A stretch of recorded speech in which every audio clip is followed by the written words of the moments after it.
Alors aujourd'hui on va commencer le cours sur l'indépendance et on ne va pas se le cacher, c'est une notion assez délicate.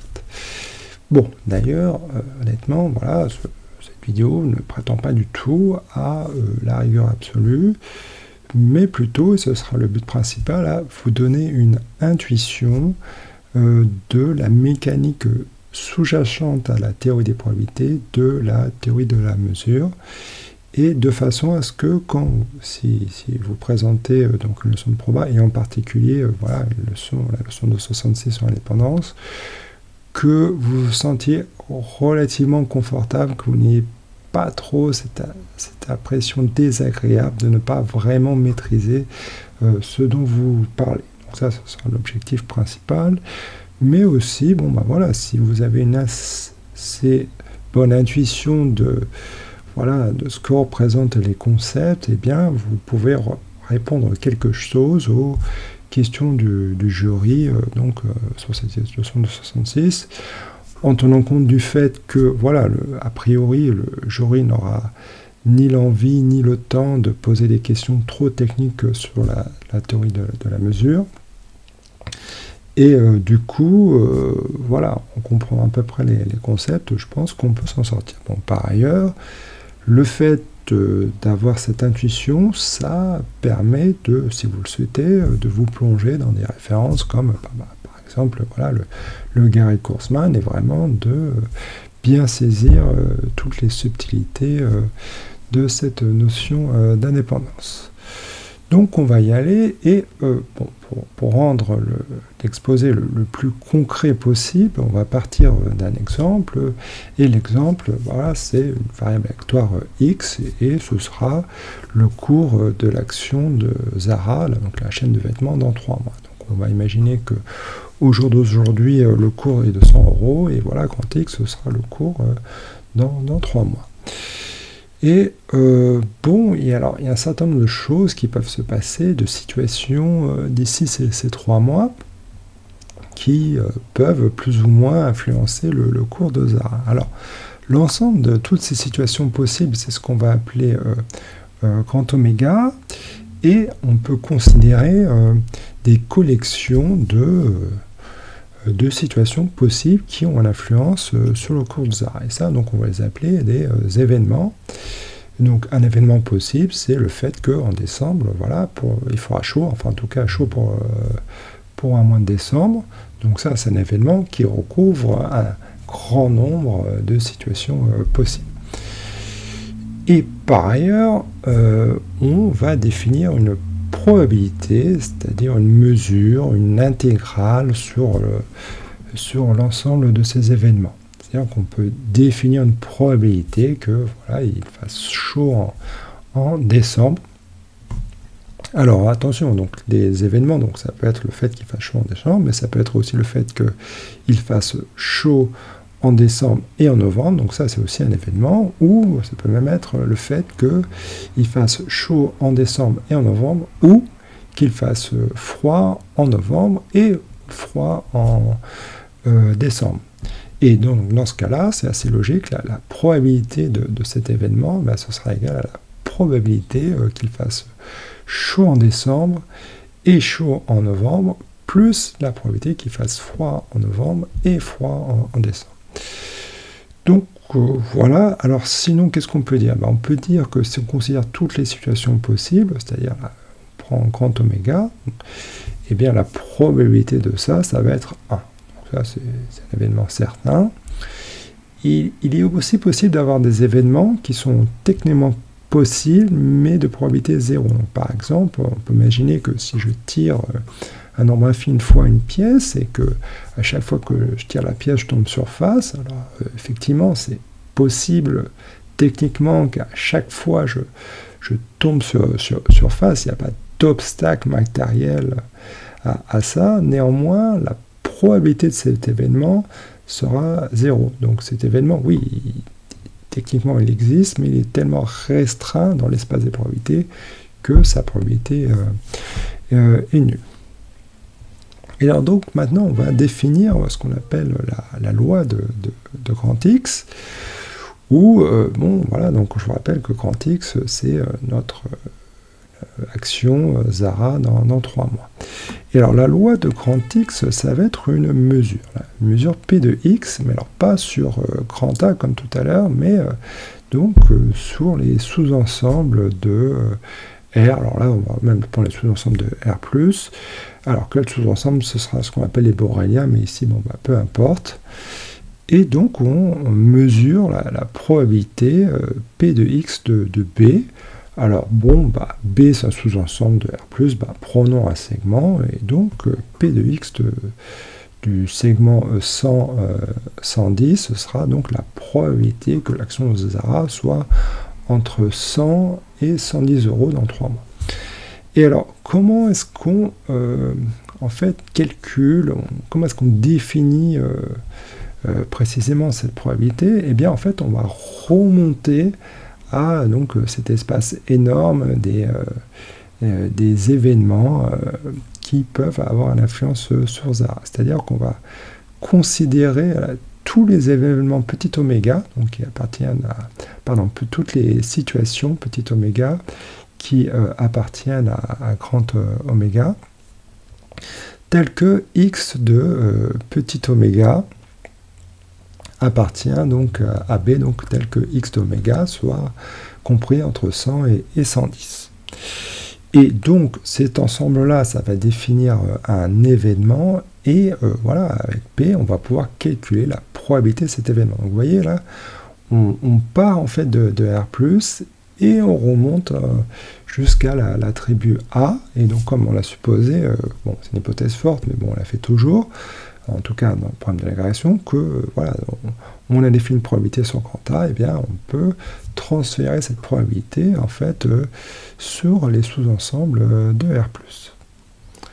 Donc ça c'est dit, et maintenant on va passer à l'indépendance, alors pas l'indépendance proprement entre les lois, mais déjà entre des événements. Donc je rappelle que donc, les événements, donc, ce sont des éléments de notre tribu grand A, qui sont donc des collections de situations qui peuvent influencer sur le cours de Zara. Et on va dire que voilà, deux événements A et B, ce sera le fait que seront indépendants si P de A inter B est égal à P de A fois P de B. Donc ça, c'est assez intuitif, hein, puisque si je lance un premier dé et je lance un deuxième dé, bah voilà, la probabilité que le premier dé donne 2 et que la probabilité que le deuxième dé donne 3, ça c'est des événements indépendants. Et du coup, bah, voilà, cette probabilité, ça va bien de la probabilité d'obtenir 2 au premier jet et d'obtenir 3 multiplié par la probabilité d'obtenir 3 au deuxième jet. Et donc ça fera bien 1 sur 36. Donc, alors un exemple d'événement qui n'est pas indépendant, ce serait par exemple le fait voilà, qu'il fasse chaud en novembre. Ce n'est probablement pas indépendant du fait qu'il fasse chaud en décembre, parce que voilà, s'il fait chaud en novembre, il y a probablement un peu plus de chances qu'il fasse chaud en décembre, bien que ce ne soit pas complètement certain. Donc, on peut étendre ces définitions pour un nombre fini quelconque d'événements. Et donc, avec cette formule-là, alors attention, donc bon, c'est la même formule qu'ici, sauf qu'ici, vous voyez un grand I, et donc, grand I, ça va être un sous-ensemble de 1n. Donc, c'est pas juste que on aura la probabilité des intersections des I qui sera égale à P de A1 fois P de A2 jusqu'à P de AN, mais en fait, non, il faut qu'on ait cette propriété en prenant n'importe quel, en restreignant les indices à n'importe quel sous-ensemble de 1n. Donc, voilà. Alors, l'indépendance par paire n'implique pas l'indépendance pas mutuelle, c'est-à-dire l'indépendance de A1 à N. Alors, peut-être qu'on peut donner un exemple de ça avant de continuer. Bon, bah, si je prends donc 2 dés, bon, qui, voilà, de 6 faces qu'on lance indépendamment, bon, voilà, et que A1, c'est l'événement que le lancer du premier dé est impair. Et A2, bon, bah, c'est l'événement que le lancer du deuxième dé est impair. Alors là, clairement, bon, voilà, a priori, ces événements sont indépendants. Et on va prendre un événement A3 qui sera le fait que la somme du D1 et la somme de D1 plus D2, du premier lancé plus du deuxième lancé, est pair.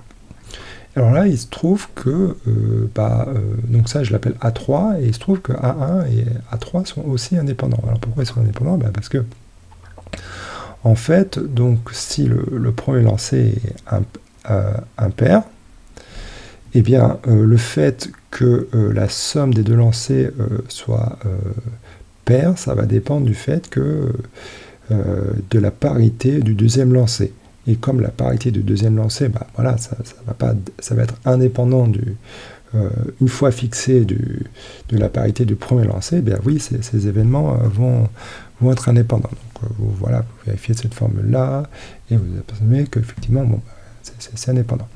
Par contre, si maintenant, voilà, je regarde l'événement, la probabilité que donc le premier lancé soit impair, que le deuxième lancé soit impair, et que la somme des deux lancés soit impair.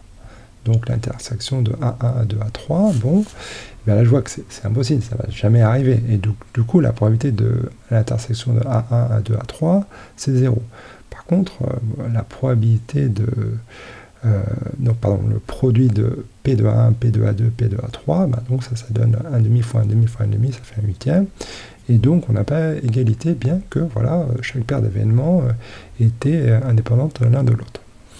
Bon, voilà, et maintenant on va arriver donc dans le dur, à savoir qu'on va définir l'indépendance, mais pour des variables aléatoires et pas simplement des événements. Alors, je vais donner 3 caractérisations de l'indépendance, et alors, contrairement à la plupart des bouquins, je vais partir de la plus facile pour arriver à la plus difficile. Bon, et voilà, la première caractérisation, elle est bien parce qu'elle ressemble pas mal à celle-ci, à savoir qu'on va dire que x1 et x2 sont indépendants. Alors déjà, x2, ça va être quoi? Mettons que ça va être le cours de H&M dans 3 mois. Et donc, voilà, ça c'est x2, x1, voilà, c'est le cours de l'action dans 3 mois de Zara. Donc, la probabilité, donc ces deux événements vont être indépendants si la probabilité que l'action de Zara soit compris appartienne à AB dans 3 mois, le fait que l'action de H&M appartiennent à tel intervalle dans 3 mois, c'est égal au produit de ces probabilités. Donc vous voyez ici, c'est exactement le même schéma que pour les événements, sauf que ici, pour que ça marche, il faut que, si on prend n'importe quel ABCD, là, donc n'importe quel quartet de réels ABCD, et bien effectivement, on a cette relation qui tienne, et donc à ce moment-là, on pourra dire que x1 et x2 sont indépendants. Donc ça, voilà, c'est la première définition, celle qui est la plus intuitive, mais sauf que, voilà, dans les bouquins, c'est plutôt un corollaire, voilà, une caractérisation secondaire, et la définition, ce n'est pas ça. Alors, une autre caractérisation de l'indépendance, c'est la suivante, c'est de dire que x1 et xn sont indépendants, c'est seulement si la loi x1 xn est le produit donc P de x1 par P de x2 par P de xn. Alors là, ça commence à être un petit peu compliqué, et essayons de comprendre le sens de chacun de ces mots. Alors déjà, qu'est-ce que c'est la loi de x1 xn? Alors, x1 xn, en fait, ça va être un vecteur aléatoire, c'est-à-dire que pour chaque situation petit oméga, je vais pouvoir donc définir un vecteur x1 d'oméga, x2 d'oméga, xn d'oméga. Donc ça, c'est bien, et je vais pouvoir me considérer la loi donc de ce vecteur. Alors, un peu comme tout à l'heure, on peut définir donc une mesure. Alors, ce coup-ci, ce ne sera pas une mesure sur R, ce sera une mesure sur, en fait, les sous-ensembles de Rn. Donc, voilà, je vais prendre des ensembles B, et voilà, par transfert, je vais calculer la probabilité que, voilà, mon vecteur se situe dans cet ensemble B qui peut être, mais donc sur un R2, ça peut être donc un disque, ou alors ça peut être même un anneau, un carré, peu importe.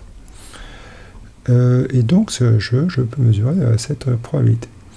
Donc voilà, on a à peu près compris ce que c'était ça, mais par contre on n'a pas compris ce que c'était ça. Alors par contre, déjà P de X, je vous rappelle, c'était défini comme ça, donc c'est la probabilité que l'action, faisons-le déjà pour deux variables aléatoires, donc c'est P de Px1 de B, c'est la probabilité que l'action Zara soit dans l'intervalle B d'ici 3 mois. Et de même pour HM. Bon, ok, mais par contre, on n'a pas encore compris là, c'était quoi cette multiplication bizarre. Donc pour des mesures. Alors, je vais essayer d'expliquer à quoi ça correspond, donc cette mesure produit dans R2 pour la mesure de Lebesgue, et donc par extension, je pense que ça aidera à comprendre ce que ça veut dire pour le produit de mesure de probabilité. Donc la mesure de Lebesgue, c'est assez simple, hein, c'est que donc sur R, on peut mesurer un segment. Voilà, ce sera juste sa longueur.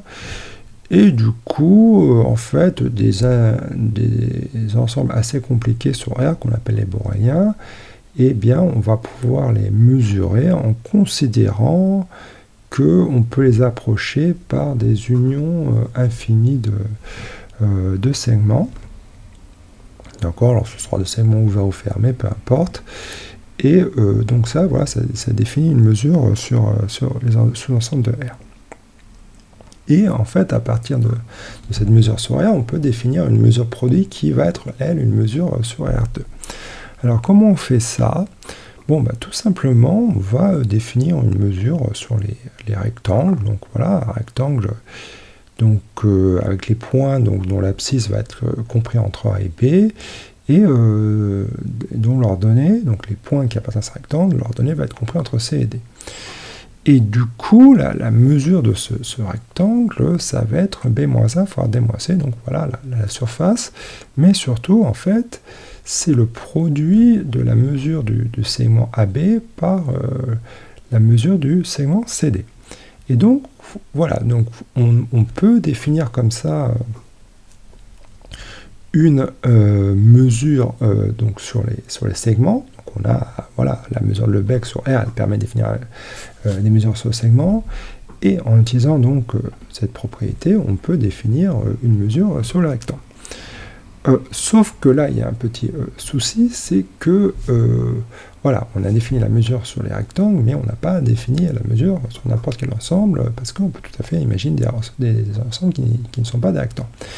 Et bien là, donc là, on va utiliser donc par extension, on va définir la mesure sur des rectangles, des ensembles de rectangles disjoints, comme la somme de mesures sur chaque rectangle. Bon. Et comme en fait, on va pouvoir approcher chaque ensemble borélien sur R2 par voilà, une union infinie de rectangles de plus en plus petits, bah ça peut permettre de définir une mesure sur notre ensemble borélien. Donc voilà, on a la possibilité comme ça de définir une mesure sur le rectangle, et définir cette mesure sur le rectangle, ça suffit par extension à définir une mesure sur les sous-ensembles boréliens de R2. Bon, donc ça, je pense que ça éclaire un peu ce concept-là de mesure produit, c'est-à-dire que, encore une fois, on va définir donc P de x1 produit P de x2 par la mesure sur un rectangle, et par extension, on aura la mesure sur tous les sous-ensembles mesurables de l'espace. Bon, donc voilà, on y va. Donc, alors, on va supposer que x1 et x2 sont indépendantes, mais pour l'instant, c'est pas important. Donc, la mesure produit de P de x1 par P de x2 de ce rectangle-là, donc par définition, donc c'est ce qu'on a dit tout à l'heure, ça va être la probabilité que x1 appartienne à B multipliée par la probabilité que x2 appartienne à CD. Donc ça, c'est bien comprendre que cette égalité, c'est une définition. Ça, c'est la définition de la mesure produit pour ce rectangle. Et bon, très bien, mais là en fait, ici, si on regarde là, ça c'est exactement l'expression qu'on avait là, bon, et du coup, donc si x1 et x2 sont indépendants, donc ça c'est égal à ça. Mais ça, en fait, c'est exactement la probabilité que le vecteur x1, x2 appartienne à ce rectangle. Et du coup, on voit bien qu'effectivement, la mesure produit de donc P de x1 par P de x2 de ce rectangle, c'est bien égal à la probabilité que le vecteur x1, x2 appartienne à ce rectangle. Et donc, effectivement, la loi x1, x2, c'est bien le produit P de x1, P de x2. Donc ça, bon voilà, c'est vrai pour un rectangle. Et comme on peut donc fabriquer à partir de rectangles des ensembles très compliqués de R2, bah, par extension, ça permet de définir une loi, une mesure en fait sur tous les ensembles de R2 et de dire que en fait cette loi x1, x2, eh bien ça va bien être égal à P de x1 produit P de x2. Donc voilà, je crois que j'espère que ça permet de comprendre pourquoi ces deux notations désignent la même chose quand x1 et x2 sont indépendants. Et donc là, on va donner quelques propriétés supplémentaires. Bon, ben déjà peut-être quelques exemples qui pourraient éclairer. Qu'est-ce qui se passe quand on a voilà, des variables aléatoires à densité? Donc je vous rappelle que donc, à densité, ça veut simplement dire que P de x de B, donc B ça va être voilà, un ensemble de R, ça va être l'intégrale de f de y dy, où y va appartenir à B, et l'intégrale de f de y dy sur R, ça va donner 1 et f est positif. Donc ça c'est une densité, et donc la mesure en fait dans ce cas-là P de x1, ce serait en fait la mesure f de y dy.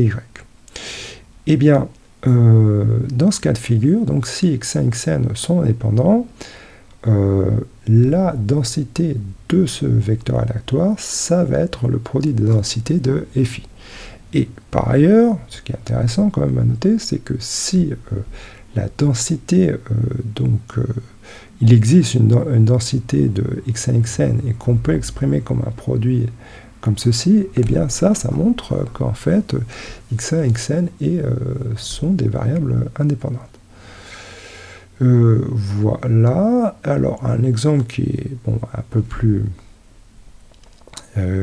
simple, et bon, alors il est tellement simple qu'il n'aide pas vraiment à comprendre, mais il faut quand même le connaître, c'est le fait que quand on a des variables discrètes, donc par exemple voilà, des lancers de dés, ou peut-être voilà, des variables de Poisson, et bien donc x, y sont indépendants si seulement si on a le fait que probabilité que grand X est égal à petit x et que y est égal à petit y, et bien c'est égal au produit des probabilités. Voilà, alors bon, quelques propriétés supplémentaires. Donc si on a x1 et xn indépendantes et qu'on a des fonctions mesurables, alors g1 de x1 et gn de xn sont des variables indépendantes. Donc les fonctions mesurables dans la pratique des exercices, de toute façon ce sera des fonctions continues, donc clairement elles vont être mesurables, il n'y a pas de souci. Et donc si souvent dans les exercices on part de variables aléatoires et construit de nouvelles variables aléatoires, donc par exemple en prenant à la place de x, et bien on va prendre x carré ou exponentielle de x, des choses comme ça, et donc ça construit des nouvelles variables aléatoires, mais si à la base nos variables x et xn étaient indépendantes, et bien les nouvelles variables aléatoires qu'on a construites restent indépendants. Donc là, par exemple, oui, effectivement, si x, y sont indépendants, et que je définis une fonction indicatrice du fait que x soit strictement positif, et bien ça va rester indépendante de la variable aléatoire qui donne le signe, en fait, de y. Alors aussi, important, le lemme des coalitions à connaître, c'est-à-dire que si x1 et xn sont indépendants, donc voilà, on a ce vecteur aléatoire, et bien je peux construire deux vecteurs aléatoires x1, xk, et donc xk plus 1 xn, et là à ce moment-là, donc ces deux vecteurs seront indépendant. Alors là, bon, malheureusement, il va falloir peut-être expliquer un petit peu plus précisément ce que je veux dire par là. Et donc, on va arriver à la troisième caractérisation de l'indépendance, qui est donc, a priori, plutôt la définition qu'on donne dans les bouquins. Alors, bon, quelle est cette caractérisation? Bon, il faut déjà parler de ce qu'on appelle la tribu engendrée par une variable aléatoire. Donc, je vous rappelle, grand X, c'est ta valeur, donc c'est une fonction, d'une façon, une application qui va de grand oméga dans grand R. Bon, et pour un B, donc un sous-ensemble, voilà, quelconque de grand R, je peux définir x-1b, c'est-à-dire l'ensemble des petits oméga tels que x d'oméga appartient à b. Et donc là, en faisant varier mon grand B, bah, je peux construire plein de sous-ensembles